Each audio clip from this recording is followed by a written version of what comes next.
জিনিসগুলো আমি জানতে চাচ্ছি। মনে করেন আমি আপনি দাঁড়াই গেছে তখন আমি মসজিদে ঢুকবো, তাহলে আমি কাবলা জুমাটা কখন করবো? এই সময় তো করা যাবে না। এ ব্যাপারে একটা হাদিস শুনিয়ে দিই।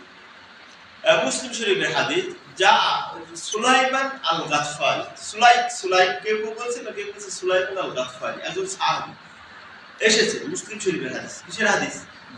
মুসলিম শরীফ।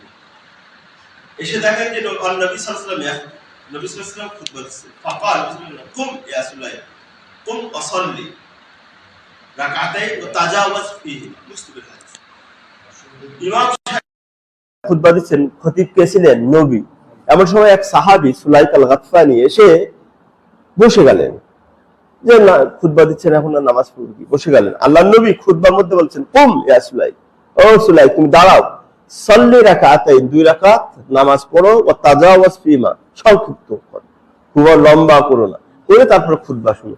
তাহলে কি করতে হবে? এসে যদি দেখেন ফ্রি টাইম, তাহলে 2-4 রাকাত পড়ে বসবেন, চলতে থাকবে। আর যদি দেখেন খতিব সাহেব খুতবা দিচ্ছে, তাহলেও আপনাকে 2 রাকাত পড়ে বসতে হবে। আমি ফতোয়া দিছি না, নবীর ফতোয়া এটা। হ্যাঁ, কবলাল জুমা হবে। ওটা কবলাল জুমা চলে গেছে, ওটা হলো দুখুলুল মসজিদ হবে।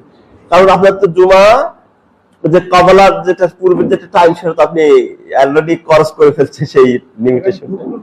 হ্যাঁ, ওটা দুখুলুল মসজিদ হবে। আশা করি ক্লিয়ার ইনশাআল্লাহ। না কোনো প্রশ্ন? না, আবার তারপরে পড়বেন বাদাল জুমা।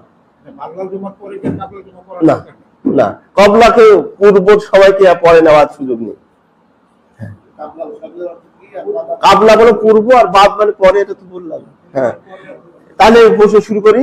আপনার আর কোনো বিষয়? ওকে, তাহলে আমরা এই প্রশ্ন শুরু করি।